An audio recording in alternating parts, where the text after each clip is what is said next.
Hello হাট্টিমাটিমার খুদে বন্ধুরা, কেমন আছো তোমরা সবাই? আমি তোমাদের সবার প্রিয় হাট্টিমাটি। আজকে চলে এসেছি নতুন রঙের গল্পের ঝুড়ি নিয়ে, শুধুমাত্র তোমাদের জন্য। আর হ্যাঁ ছোট্ট বন্ধুরা, গল্পটা কিন্তু মন দিয়ে শুনতে হবে, কারণ গল্পের শেষেই আছে মজার মজার প্রশ্ন, যেগুলি তোমরা কমেন্টের মাধ্যমে উত্তর দিতে পারো।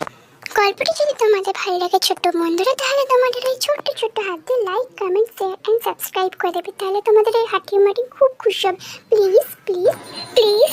চলো ছোট্ট বন্ধুরা, তাহলে আজকে দেখে নিই তোমাদের হাট্টিমাটির এই গল্পের ঝুড়ি থেকে ঠিক কী ধরনের গল্প বেরোয়। তোমরা তৈরি? পরিশ্রমী কৃষক। এক গ্রামে ছিল এক পরিশ্রমী কৃষক, যার নাম রামু। রামুর জীবনের একমাত্র লক্ষ্য ছিল তার কৃষি কাজের মাধ্যমে পরিবারকে ভালোভাবে বাঁচানো। রামুর একটি ছোট্ট জমি ছিল, যেখানে সে বিভিন্ন ধরনের ফসল ফলাত। তার স্ত্রী সীতা এবং দুটি সন্তান ছিল, রবিন ও পিহু।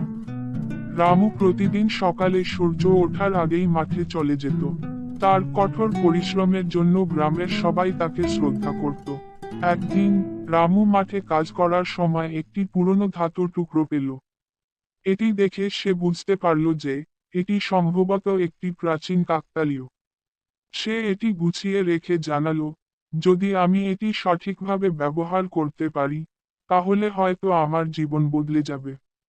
কিছুদিন পরে রামু সিদ্ধান্ত নিল যে সে এই ধাতুর টুকরোটি বিক্রি করবে।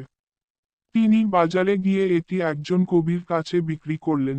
কবি তাকে একটি ভালো দাম দিলেন, যা রামুর জন্য অনেক অর্থের সমান ছিল। সে সেই টাকা দিয়ে একটি নতুন খামার গড়ার পরিকল্পনা করল। রামু খামারের জন্য নতুন বীজ এবং উন্নত কৃষি সরঞ্জাম কিনল। প্রথম দিকে কাজ কিছুটা কঠিন হলেও রামু তার পরিশ্রমের ফল দেখছিল। কৃষিকাজে সাফল্য আসতে শুরু করলো এবং তার জমিতে ফসল ভালো জন্মাতে লাগলো। গ্রামের লোকজন তার প্রশংসা করতে শুরু করলো এবং তারা তার কাছ থেকে শিক্ষা নিতে আসতে লাগলো। কিন্তু রামুর এই সফলতা কিছু মানুষের চোখে বিষ দৃষ্টি হয়ে উঠল। গ্রামের কিছু লোক রামুকে সহ্য করতে পারছিল না।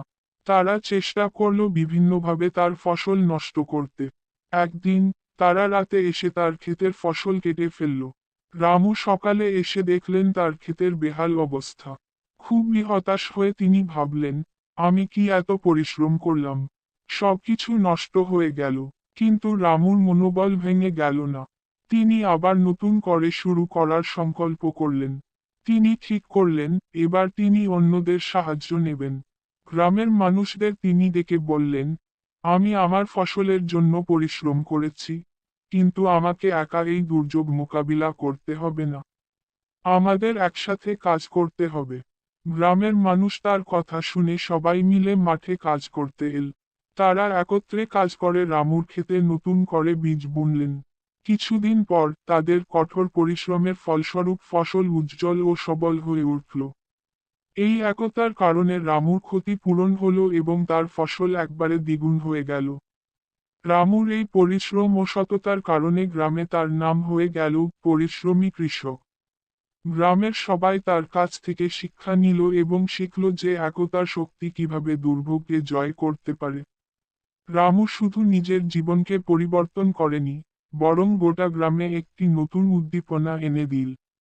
সে বুঝতে পেরেছিল যে পরিশ্রমের পাশাপাশি মানবতার গুরুত্ব অনেক।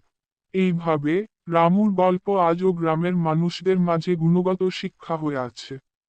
রামুর জীবন থেকে আমরা শিখতে পারি যে পরিশ্রমের ফল সবার জন্য সুফল বয়ে আনে, এবং কঠিন সময়ে একতা সবচেয়ে বড় শক্তি। কি ছোট্ট বন্ধুরা, কেমন লাগলো আজকে তোমাদের হাট্টিমাটি মেয়ে গল্প? তাহলে গল্পের শেষে যেটা কথা ছিল তাহলে সেটা বলে ফেলো দেখি। রামুর কতজন সন্তান ছিল ও তাদের নাম কি?